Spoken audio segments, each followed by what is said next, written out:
200 বছর আগের কথা।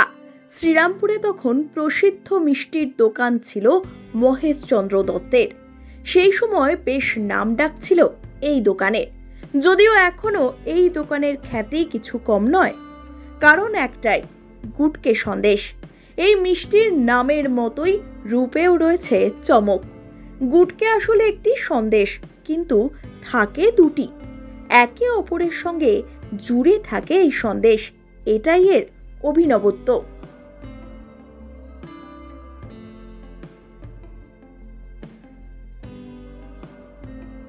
আজকে আমরা চলে এসেছি শ্রীরামপুরে, আর এই শহরের আনাচে কানাচে জড়িয়ে রয়েছে ইতিহাস।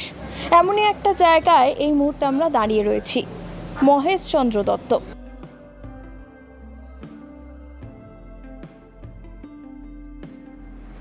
এখানে পাওয়া যায় গুটকে সন্দেশ। সকলেরই নিশ্চয়ই জানা এই গুটকে সন্দেশের কথা।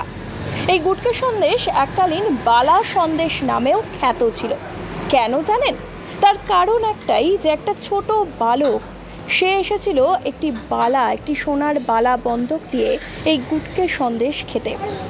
আর সেই বালকটি পরবর্তীতে জানা যায় যে তিনি নাকি স্বয়ং রাধা কৃষ্ণের এক রূপ।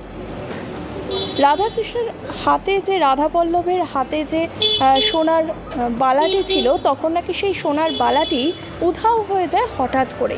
আর তারপরেই বোঝা যায় যে সেই রাধাবল্লভী আসলে বালক রূপে এসেছিল এই মহেশচন্দ্র দত্তের দোকানে গুটকে সন্দেশ খেতে।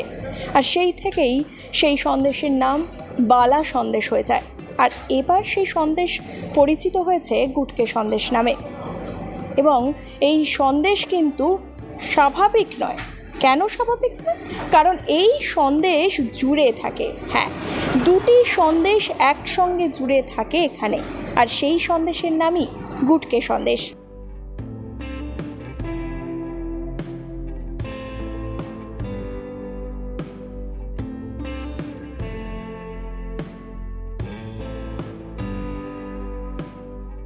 ছোট ছোট দুটো কড়া পাকের সন্দেশ, দেখতে অনেকটা লেচির মতো।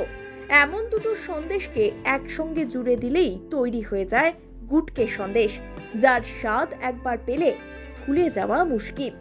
ছানার তৈরি এই সন্দেশ মুখে দিলেই গলে যায়। তবে শ্রীরামপুরের সব দোকানে এই মিষ্টির দেখা মিলবে না।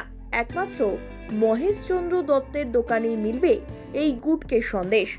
এর পিছনেও রয়েছে এক জনশ্রুতি। শোনা যায় এই এলাকার প্রাচীন মন্দিরে অধিষ্ঠিত দেবতা রাধাবল্লভের প্রিয় ছিল গুটকে সন্দেশ। ভোগে দিতে হতো এই সন্দেশ। একদিন পুরোহিত কোনো কারণে গুটকে সন্দেশ দিতে ভুলে গিয়েছিলেন। রাধাবল্লভ বালকের ছদ্মবেশে দোকানে বালা বন্ধক দিয়ে গুটকে সন্দেশ খান। এই জন্য একে বালা সন্দেশও বলা হয়। 1856 সালে দোকান উদ্বোধন হয়েছিল। তখন থেকেই এটা শ্রীকৃষ্ণ খেয়েছিল বলে এটা আমাদের এখানে বিখ্যাত। আজ পর্যন্ত এটা চলে আসছে। এটা সন্দেশ দিয়ে তৈরি, ছানা দিয়ে, ছানার সন্দেশ। তখনকার দিনে বালা সন্দেশ বলতো। বালা যেমন এই যে আমাদের লোগোটা আছে, এই বালা সন্দেশ শ্রীকৃষ্ণ আর কি একটা বাচ্চার রূপ ধরে এসে খেয়েছিল। তারপর থেকে এটা গুটকে সন্দেশ নামে পরিচিত হয়। এবং এটা আমাদের এখনও এখানে রাধা গোবিন্দ মন্দির আছে, ওই মন্দিরে এই গুটকে সন্দেশ দিয়ে পুজো দেয়। মহেশচন্দ্র দত্তের শ্রীরামপুর মানিকতলার দোকানটি পার করে ফেলেছে 200 বছর।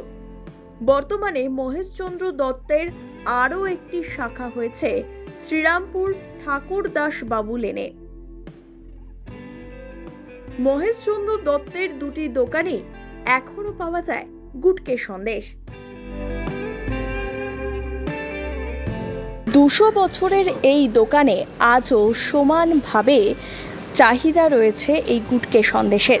সমানভাবে ঐতিহ্য বহন করে চলেছে এই গুটকে সন্দেশ। তাই আপনারাও যদি এই গুটকের সন্দেশের স্বাদ পেতে চান, তাহলে অবশ্যই আসতে হবে শ্রীরামপুরে। ক্যামেরায় কল্যাণ সাহার সঙ্গে মোহনা বিশ্বাস, ওয়ান ইন্ডিয়া বাংলা, শ্রীরামপুর।